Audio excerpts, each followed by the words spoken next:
নমস্কার, welcome my YouTube channel Sabir exam centre. Sabir exam সেন্টারের চ্যানেলের পক্ষ থেকে আমি সাবির তোমাদের সকলকে ওয়েলকাম জানাই। দেখো, ডেলি কারেন্ট অ্যাফেয়ার্সের প্রতিদিনকার মতো আজকেও নিয়ে এসেছি তোমাদের জন্য 20টি মোস্ট ইম্পর্টেন্ট এমসিকিউ এবং তার ব্যাখ্যা সহ উত্তর। 13ই জানুয়ারি 2024-এর কারেন্ট অ্যাফেয়ার্স। তোমরা দেখো, আমার ভিডিওটি বানাতে একটু লেট হয়ে যাচ্ছে, কিন্তু দেখো ভিডিওটা সংগ্রহ করতে অনেক টাইম লাগছে, তাই একটু লেট হয়ে যাচ্ছে। তোমরা অবশ্যই ভিডিওটি শেষ পর্যন্ত দেখবে এবং চ্যানেলে যদি নতুন হয়ে থাকো চ্যানেলটি সাবস্ক্রাইব করবে। দেখো, প্রথম প্রশ্ন, স্বচ্ছতা সর্বেক্ষণ 2023-এ 1 লাখের বেশি জনসংখ্যার বিভাগে কে সবচেয়ে পরিচ্ছন্ন শহরের পুরস্কার পেয়েছেন?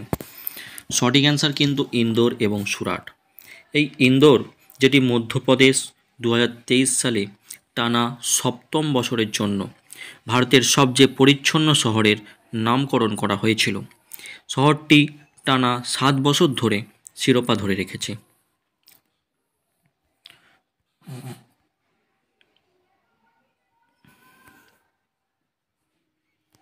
পরবর্তী দেখো,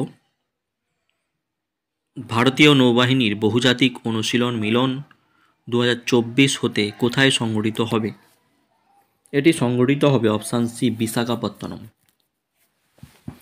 ভারতীয় নৌবাহিনীর বহুজাতিক মহুরা MILN মিলন 2024 অনুষ্ঠিত হবে বিশাখাপত্তনম ফেব্রুয়ারি 19-7, 2024 পর্যন্ত। এই মহড়ায় 12তম সংস্করণে 50টিরও বেশি দেশ এবং বন্ধুত্বপূর্ণ দেশগুলির প্রায় 20টি জাহাজ সহ সর্বকালের বৃহত্তম অংশগ্রহণের আশা করা হচ্ছে।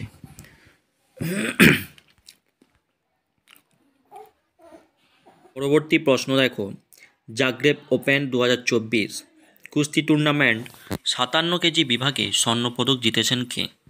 সঠিক অ্যান্সার অপশান সি, আমান সেওরাওয়াত। আমান সেওরাওয়াত 10ই জানুয়ারি 2024-এ ক্রোয়েশিয়াতে 2024 জাগ্রেব ওপেন কুস্তি টুর্নামেন্ট পুরুষদের 57 কেজি বিভাগে স্বর্ণপদক জিতেছে। ভারতীয় কুস্তিগির প্রযুক্তিগত শ্রেষ্ঠত্বের মাধ্যমে চীনের জু ওয়ানহাউকে প্রায় 10-0 গোলে পরাজিত করেছেন। র্যাঙ্কিং সিরিজের এই সংস্করণে সেহরাওয়াতের জয় ছিল ভারতের প্রথম একটি পদক। পরবর্তী 4 দাগের প্রশ্ন দেখো, 4 নম্বরের, আন্তর্জাতিক হকি ফেডারেশন হকি টুর্নামেন্ট সম্প্রচারের জন্য কার সাথে একটি চুক্তি স্বাক্ষর করা হয়েছে? সঠিক answer option B, Viacom 18। International চ্যালি ফেডারেশন হল ইন্টারন্যাশনাল ফিড চেক এবং ইনডোর নিয়ন্ত্রণকারী সংস্থা, যা সাধারণ সংক্ষিপ্ত রূপ FIH হিসাবে পরিচিত। এর সদর দপ্তর সুইজারল্যান্ডের লোজানের নেতা এবং বর্তমান লিওনার্দো নেগেরে। পরবর্তী দেখো, প্রতিরক্ষা মন্ত্রকের অতিরিক্ত সচিব এবং মহাপরিচালক অধিগ্রহণ হিসাবে কেন্দ্রীয় সরকার কাকে নিযুক্ত করেছেন? সঠিক answer option D, Samir Kumar Sinha. এই সমীর কুমার সিনহা IAS অফিসার, যিনি প্রতিরক্ষা মন্ত্রণালয়ের DG অধিগ্রহণ নিযুক্ত হয়েছে। পরবর্তী, কোন bank credit cards as a courtesy চালু করেছেন?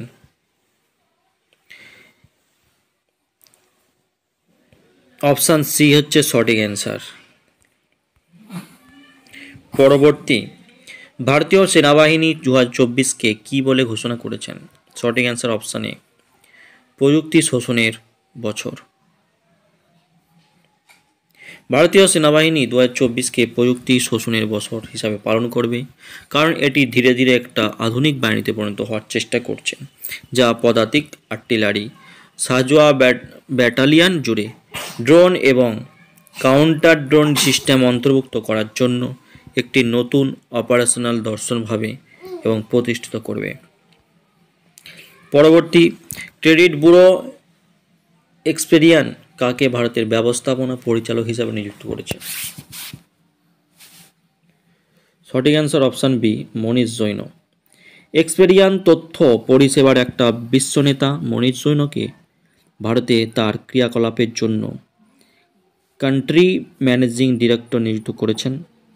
এই নিয়োগটি কোম্পানির নেতৃত্বের দলকে শক্তিশালী করার এবং ভারতে এর বাজার উপস্থিতি প্রসারিত করার প্রচেষ্টায় একটি উল্লেখযোগ্য পদক্ষেপ চিহ্নিত করবে। পরবর্তী প্রশ্ন, অশ্বারোহী পোশাকে মর্যাদাপূর্ণ অর্জুন পুরস্কার পাওয়া প্রথম ভারতীয় মহিলা কে হয়েছেন? সঠিক answer option D, Divyakriti Singh. Divyakriti Singh যে অশ্বারোহী ক্রীড়াদের জন্য মর্যাদাপূর্ণ অর্জুন পুরস্কারে সম্মানিত দেশের প্রথম মহিলা হিসাবেই ভারতীয় ক্রীড়া ইতিহাসে তার নাম খোদাই করেছেন। পরবর্তী প্রশ্ন, কোন দেশ টেকসই শক্তি সমাধানের জন্য ভারতের সাথে সবুজ জ্বালানি জোটের সূচনা করেছেন? সঠিক answer option B, Denmark. Chennai Denmark টেকসই শক্তি সমাধান সেক্টরে দুই দেশের মধ্যে সহযোগিতামূলক প্রচেষ্টা বাড়ানো এবং কার্বন নিরপেক্ষতার দিকে তাদের যৌথ বৈশ্বিক লক্ষ্যকে এগিয়ে নেওয়ার লক্ষ্যে তার green fuels alliance India's GFAI উদ্যোগ ঘোষণা করেছে। পরবর্তী, ভারতের সবচেয়ে পরিষ্কার পরিচ্ছন্ন শহরের তকমা পেল কোন শহর? সঠিক অ্যান্সার ইন্দোর আর সুরাট, দুটোই অপশান সি। 2023 স্বচ্ছ সার্বেক্ষণ পুরস্কারের অনুসারে ইন্দোর এবং সুরাট ভারতের সবচেয়ে বেশি পরিচ্ছন্ন শহর হিসাবে চিহ্নিত করা হয়েছে। টানা সপ্তম বছরে শিরোপা জিতছে ইন্দোর। তৃতীয় স্থানে এসেছে নাভি মুম্বাই। পরবর্তী, মহাজাগতিক উচ্ছৃঙ্খলতা নিরীক্ষণ করতে আইনস্টাইন প্রোব নামে পদ্ম ফুলকৃতি স্যাটেলাইট লঞ্চ করল কে? সঠিক অ্যান্সার অপশান সি, চীন। হিংস্র মহাজাগতিক ঘটনা পর্যবেক্ষণের জন্য চীন নতুন উপগ্রহ উৎক্ষেপণ করেছে। আইনস্টাইন প্রোব EP নামে একটা নতুন জ্যোতির্বিদ্যা উপগ্রহ বহনকারী একটি long March 2C career rocket দক্ষিণ পশ্চিম চীনের সিচুয়ান প্রদেশের জিচাং স্যাটেলাইট লঞ্চ সেন্টার থেকে 9 জানুয়ারি 2024 সালে বিস্ফোরণ ঘটায়। পরবর্তী, Modi energising a green future শিরোনামে বই লঞ্চ করলেন কে? সঠিক answer option D, Bhupendra Yadav. কেন্দ্রীয় মন্ত্রী ভূপেন্দ্র যাদব পরিবেশ ও বন জলবায়ু পরিবর্তন মন্ত্রকের প্রধান সম্প্রতি Modi energising a green future শিরোনামে একটা অন্তর্দৃষ্টিপূর্ণ বই উন্মোচন করেছেন। পরবর্তী, ইউনিয়ন পাবলিক সার্ভিস কমিশন UPSCর মেম্বার পদে নিযুক্ত হয়েছেন কে? Option A, Sheelvardhan. এর UPSCর হেডকোয়ার্টার হচ্ছে নিউ দিল্লি। এর প্রতিষ্ঠা সাল হচ্ছে 1926 সাল 1 অক্টোবর। পরবর্তী, কোথায় মালকানগিরি এয়ারপোর্টের উদ্বোধন করলেন নবীন পট্টনায়ক? সঠিক অ্যান্সার অপশান বি, উড়িষ্যা। 233 একর এলাকা জুড়ে বিস্তৃত বিমানবন্দরটি গৌদাগুড়া পঞ্চায়েত এলাকার কাটেলগুড়ায় অবস্থিত। এটি প্রায় 70 কোটি টাকা ব্যয় করে হয়েছে এবং একটি 1720 মিটার দীর্ঘ এবং 30 মিটার চওড়া রানওয়ে রয়েছে, একজন কর্মকর্তা জানিয়েছে। পরবর্তী, কোন সালটিকে ইয়ার অফ টেকনোলজি অবজারভেশন হিসাবে পালন করবে ইন্ডিয়ান আর্মিরা? 2024 সাল এটা। সঠিক অ্যান্সার 2024, যেটা বৃহস্পতিবার বার্ষিক সংবাদ সম্মেলনে সেনাপ্রধান জেনারেল মনোজ পাণ্ডে সাংবাদিকদের বলেছিলেন যে ভারতীয় সেনাবাহিনী 2024 সালকে প্রযুক্তি শোষণের বছর হিসাবে পালন করবে।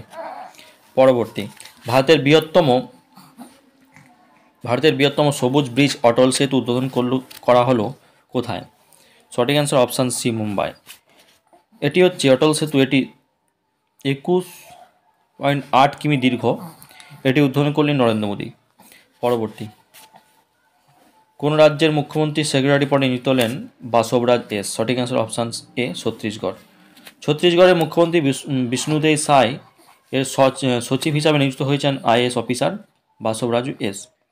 পরবর্তী, 19 দাগের, নয় ইন্ডিয়া ইন্টারন্যাশনাল সায়েন্স ফেস্টিভ্যাল 2023 অনুষ্ঠিত হলো কোথায়? সঠিক answer option B, Faridabad, Haryana. নবম ইন্ডিয়ায় ইন্টারন্যাশনাল সায়েন্স ফেস্টিভ্যালস IISF 2023 অনুষ্ঠিত হবে DBT translation health science and technology institute THSTI এবং ফরিদাবাদ হরিয়ানার regional centre for biotechnology RCB campus জানুয়ারি 17-20, 2024। শেষ প্রশ্ন আজকের, কোন দেশের সাথে গ্রিন ফুয়েলস অ্যালায়েন্স প্রতিষ্ঠা করল ডেনমার্ক নিউজিল্যান্ড? অপশান বি সঠিক অ্যান্সার, অপশান বি ভারত। না, Denmark green fuels alliance India GFAI এর সাথে প্রতিষ্ঠা করেছে ভারত 2024 সালে। জেএফএআই হচ্ছে একটি সহযোগিতামূলক উদ্যোগ যার লক্ষ্য দেশগুলিকে তাদের কার্বন নিরপেক্ষতার লক্ষ্য পূরণে সাহায্য করা এবং ভারতের টেকসই শক্তি বৃদ্ধির প্রচার করা। জিএফএআই হল 2020 সালে ভারত ও ডেনমার্কের মধ্যে স্বাক্ষরিত সবুজ কৌশলগত অংশীদারিত্ব জিএসএফের অধীনে একটা মূল উদ্যোগ। এই জোটের প্রাথমিক উদ্দেশ্য হচ্ছে উভয় দেশের ব্যবসা, সরকারি এবং সংস্থা, গবেষণা প্রতিষ্ঠান এবং আর্থিক স্টেক হোল্ডারদের মধ্যে সহযোগিতা উৎসাহিত করা। জিএফএআই প্রতিষ্ঠাতা সদস্যের মধ্যে 9টি বিশিষ্ট ড্যানিশ সংস্থা রয়েছে, যেমন মার্স্ক, টপসো, ঠিক আছে, ম্যাচ তৈরি করে, ইউরোপিয়ান টেকসই সমাধান, নোভোজাইমস, ডেনসক, বার্ট ক্রিস্টেনার, হাইড্রোজেন, ডেনমার্ক। এই জোটের নেতৃত্ব রয়েছে ভারতের ডেনমার্কের দূতাবাস, কনসুলেট জেনারেল, ঠিক আছে। WBP, WBCS, clerkship, WBCS, NM, GNM, food SI, KP, lady